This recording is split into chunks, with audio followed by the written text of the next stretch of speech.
మన పూర్ణిమ సిల్క్స్ లో కాదాంబరి కలెక్షన్స్ స్వచ్ఛమైన కంచి పట్టు చీరలు. వివరాలకు కాల్ చేయండి.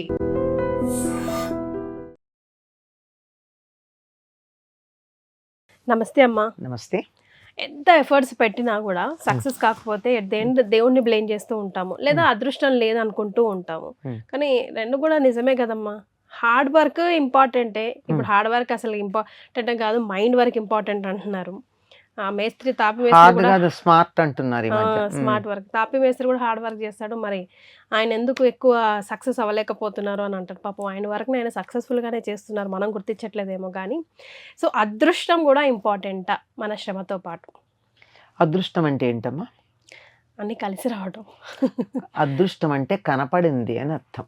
కనపడినది కనపడనిది మన దృష్టికి తెలియట్లే. మన దృష్టికి తెలియకుండా ఒక ఫోర్స్ పనిచేస్తోంది. ఏమిటా ఫోర్స్ అంటే వేరే ఏదో కాదు, మనం ఇంతకు ముందు చేసినటువంటి పనుల యొక్క ఫలం. పూర్వం మనం ఏవేవో చేస్తుంటాం, వాటి యొక్క ఫలితం ఒకటి ఉంటుంది కదా, అదే అదృష్టం అంటే. అది బాగుంటే అదృష్టం అంటున్నాం, బాగుండకపోతే దురదృష్టం అంటున్నాం. రెండు కూడా ఒకటే. అంటే మనకు ఉపయోగపడింది, మనకు ఉపయోగపడలేదు అనే ఉద్దేశంతోనే అదృష్టం దురదృష్టం అనే పదాలు వాడుతున్నాం. కానీ మన దృష్టికి రాకుండా ఉండే కారణం ఏదైతే ఉందో అది అదృష్టం. మన దృష్టికి కనపడలా, కానీ వెనకాల ఉంది అది. కారణం లేకుండా ఈ సృష్టిలో ఏది కూడా కారణం లేకుండా ఏ చిన్న కార్యం కూడా లేదమ్మా. ప్రతి దానికి ఒక కారణం ఉంది. వెతికి కనుక్కోవాలంటే మనం అన్నీ చూడలేము.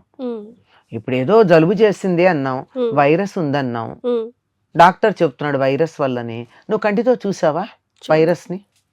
నమ్మావా లేదా? అంతే. అలాగే మన కంటికి కనపడని కారణాలు ఏవైతే ఉన్నాయో వాటిని అదృష్టము అన్నాం, మన దృష్టికి రాలేదని.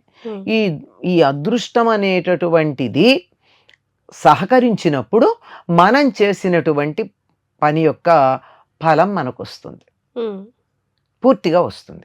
మనం పడినటువంటి శ్రమ, ఈ శ్రమకి దైవము యొక్క అనుగ్రహం రెండు తోడవ్వాలంటాడు. రామాయణంలో కూడా రాముడు లక్ష్మణుడు అరణ్యవాసానికి బయలుదేరేటప్పుడు లక్ష్మణుడు అన్నటువంటి మాటకి రాముడు సమాధానం చెప్తాడనమాట.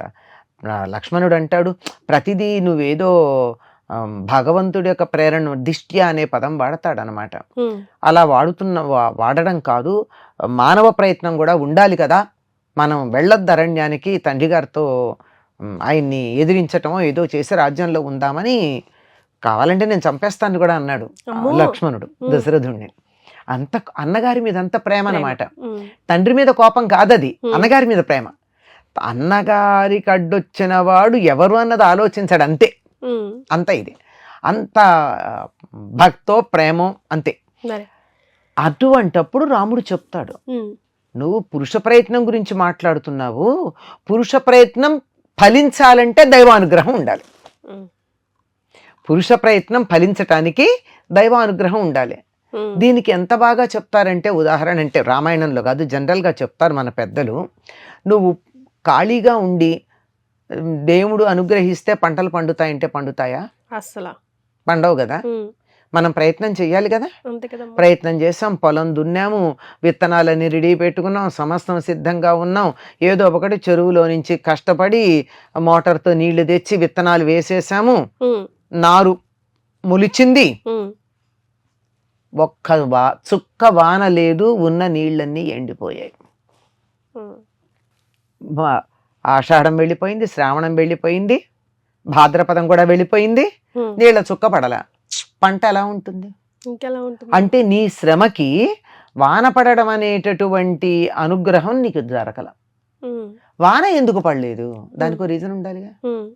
ఎందుకు పడలేదు అంటే మానవుడు చేసినటువంటి, అంటే ఒకడు ఇద్దరు కాదు, మొత్తం సమాజంలో ఉన్న జీవులందరూ మానవులందరూ కలిసి చేసిన అనేక పనుల యొక్క ఫలంగా కదా వానలు సమయానికి పడకపోవడం. అంటే ఇక్కడ మరి దైవానుగ్రహమా మానవ ప్రయత్నమా? మానవ ప్రయత్నం. మానవ ప్రయత్నానికి ఫలితం ఇవ్వడం దైవానుగ్రహం. మానవుడు చేసిన పనులన్నింటినీ ఒక్కచోట క్రోడీకరించి కంప్యూట్ చేసి డేటా ఎంటర్ చేసి దాని యొక్క అవుట్పుట్ ఇచ్చేది ఏదైతే ఉందో ఇన్పుట్స్ అన్నీ తీసుకుని అవుట్పుట్ ఇచ్చేదైతే ఉందో దాని అనుగ్రహం అంటారు. ఈ అనుగ్రహానికి మనం రెడీగా ఉండడానికి సిద్ధంగా ఉండాలి. వాన పడుతుంది, పడ్డప్పుడు చూద్దాం లేను కనుక కూర్చున్నట్టయితే పంట ఎప్పుడు పండుతుంది? కనుక పనిలో విజయం లభించాలి అంటే మనిషి యొక్క పరిశ్రమ ఎంత ఉందో ఆ పరిశ్రమ ఫలితం పూర్తిగా రావడానికి దైవానుగ్రహం ఉండాలి. దైవానుగ్రహం రావడానికి ఇంతకు ముందు మనం చేసినటువంటి పనుల యొక్క ఫలమే కారణం. కర్మమే జీవులకు దైవం బధిప అంటాడు కృష్ణుడు. మనిషికి దేవుడు ఎవరయ్యా అంటే నువ్వు చేసిన పనులే. దేవుడు అంటే ఎక్కడో ఉండి అలా కూర్చుని ఈ అమ్మాయి మంచిది కీర్తి, ఈ అమ్మాయిని అనుగ్రహిద్దాం అనుకోడు.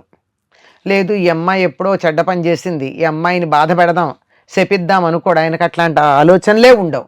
నువ్వు చేసిన పనులకి నిర్మోహమాటంగా నిక్కచ్చిగా కొంచెం కూడా తేడా లేకుండా సరైన ఫలితాన్ని ఇస్తాడు. 2+2=4 అన్నంత ఇచ్చినంతదిగా ఇస్తాడు. అంత ఫలితాన్ని ఇచ్చేటటువంటి శక్తికే దైవం అని పేరు. అటువంటి దైవం అనుగ్రహించాలంటే మనం చేసిన పనులు చక్కగా ఉండాలి. ఇంతకుముందు చేసిన పనులు చక్కగా ఉన్నప్పుడు ఇప్పుడు చేసిన పనులకి శ్రమకి ఆ అనుగ్రహం కలిసి వస్తుంది. అంతేగాని ఏ ఒక్కటి కాదు, అంత ఈజీ కాదు. కానీ కొంతమందిని అంటూ ఉంటాం కదమ్మా, అబ్బా నక్కతోక తొక్కొచ్చాడు అని, లేకపోతే ఏం అదృష్టమో అట్లా కొట్టుకొచ్చింది, ఏం చేయకపోయినా అవుతూ ఉంటాయి. అవును, అలా అవ్వాలంటే మనం ఏం చేయాలమ్మా? అంతకు ముందు బాగా చేశారు వాళ్ళు, మంచి పనుల వల్ల ఫలితం అనుభవించారు. ఇక ముందు మనం మంచి అనుభవించాలంటే ఇప్పుడు మంచి పనులు చేయాలి, 10 మందికి మేలు చేయాలి. 10 మందికి మేలు చేయాలి. ముందు అలా చేస్తూ ఉన్నట్టయితే ఇంతకు ముందు మనం చేసినటువంటి చెడ్డ పనుల ఫలాలు పోతాయి. అవి పోయిన తర్వాత అంటే అప్పులు తీరతాయి. అప్పులు తీరాక మళ్ళీ మనకి డిపాజిట్ ఉండాలి అంటే మనం ఇంకా ఇంకా చేసుకుంటూ ఉండాలి. అందువల్ల ఇబ్బందులు వచ్చినప్పుడు మనకి అనుకున్న పని అనుకున్నట్టుగా సాగనప్పుడు దేవుణ్ణి తిడుతూ కూర్చోక, అదృష్టాన్ని తప్పు పట్టక మన కృషి మనం చేస్తూ ఉండాలి. కృషితో నాస్తి దుర్భిక్షం, శ్రమ ఏవ జయతే. ఎన్ని మాటలు చెప్పినా అంతే. నీ పనిని నువ్వు టోటల్ ఎఫర్ట్స్ పెట్టి చెయ్యి. భగవంతుడు అప్పుడు మెచ్చుతాడు. భగవంతుడి మెప్పుదల పని చేసిన వాళ్ళకే ఉంటుంది తప్ప వేరే వాళ్ళకి కాదు. కాకపోతే వాళ్ళు ఇంతకు ముందు చేసిన పనుల యొక్క ఫలం ఆలస్యంగా ఇప్పుడు పొందుతున్నారని అర్థం. అట్లీస్ట్ అమ్మ పడ్డప్పుడు వల్ల తిరిగి లేవ్వాలంటే మనల్ని మనం గుర్తు చేసుకోవాల్సింది ఏంటి? ఎట్లా? హౌ? లైక్ ఏదైనా సూత్రం లేకపోతే ఏదైనా మంత్రం, మనకి సెల్ఫ్ మంత్రం, నాట్ లైక్ ఆత్మబలం అమ్మా. అంతే, మనసుకు బలం తెచ్చుకోవాలి. ఎప్పుడూ కూడా గుర్తుపెట్టుకోండి, కష్టాలు వచ్చినంత మాత్రం జీవితం అక్కడికి ఆఖరు కాదు. అదొక మలుపు అంతే. ఆ మలుపులో తనని ఎవ్వరూ ఓదార్చరమ్మ. ఉద్ధరేదాత్మనాత్మానం అని చెప్పాడు కృష్ణుడు. మనని మనమే ఉద్ధరించుకోవాలి. 100 మంది వచ్చి మనకి ఏదో ఇబ్బంది వచ్చింది, వచ్చి జాలిపడ్డారు. జాలిపడిన కొద్దీ మన దుఃఖం పెరుగుతోందే తప్ప సమస్య పరిష్కారం అవుతోందా? అది అవదు కదా. కదమ్మా. ఎవరో ఒకళ్ళు ఉండొచ్చు మనకి చాలా ఆత్మీయులు, ఈ సమస్యలోంచి బయటికి లాగగలిగిన వాళ్ళు ఉంటే ఉండొచ్చు, లేకపోవచ్చు కూడా కదా. అలాంటప్పుడు ఒకళ్ళ కోసం ఎదురు చూడడం కాదు, ఈ సమస్య నాది, ఈ సమస్యలోంచి నేను కదా బయటికి రావాలి, ఎలా రావాలని ఆలోచించాలి. ఆలోచించి ప్రయత్నం చేయాలి. ప్రయత్నం చేసినటువంటి వారికి భగవంతుడు తప్పనిసరిగా సహకరిస్తాడు అని చెప్తారు. కనీసం నీ వంతు ప్రయత్నం ఒక్క అడుగన్నా నువ్వు వేస్తే అప్పుడు దేవుడు 9 అడుగులు వేసి నీ దగ్గరికి వస్తాడు. అంతేగాని నేను ఇక్కడే కూర్చుంటాను అని అంటే కుదరదు. అందువల్ల తప్పనిసరిగా దైవానుగ్రహం కావాలి అంటే మనకి సమస్యలు వచ్చినప్పుడు మన ప్రయత్నం మనం చేయాలి. అదృష్టం అంటే మనకి మన ప్రయత్నం ఫలించటానికి కానీ ఫలించకపోవడానికి కానీ మన కంటికి కనపడని కారణం మనం చేసిన పనులే. మన కంటికి కనపట్టల్లా. నేను చేసింది మంచి పని అనుకుంటున్నాం, కానీ మనం చేసిన పని వల్ల ఎంతమందికి ఎన్ని నష్టాలు కలిగాయో. కొన్నిసార్లు తెలిసే చేసాం, తెలిసే తప్పు పనులు చేయలేదా? అవతల వాళ్ళకి బాధ కలుగుతుందని తెలిసి కూడా తప్పు పనులు చేశామా లేదా? వాటన్నిటి ఫలితాలు అనుభవిస్తాం.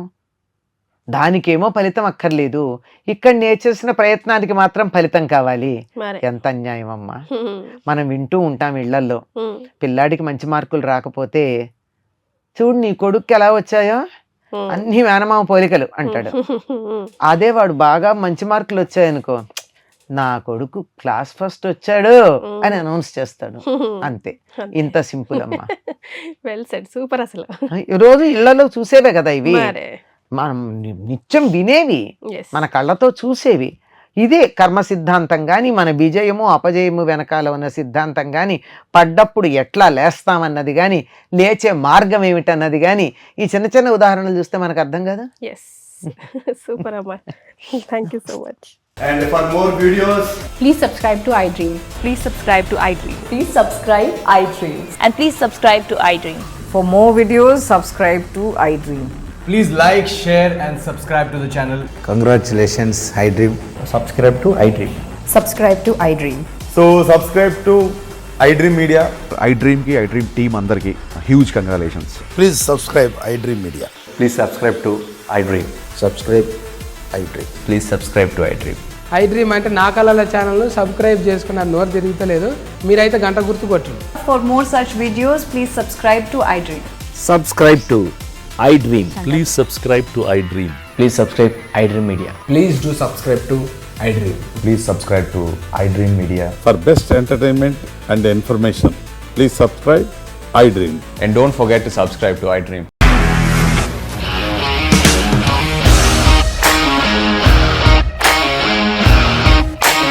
ఇండస్ట్రీలో కమిట్మెంట్ ఇష్యూస్ వస్తే నీకు కూడా వచ్చినట్టు. మార్నింగ్ తీసుకెళ్ళాడంటే కొట్టి పడేస్తాడు.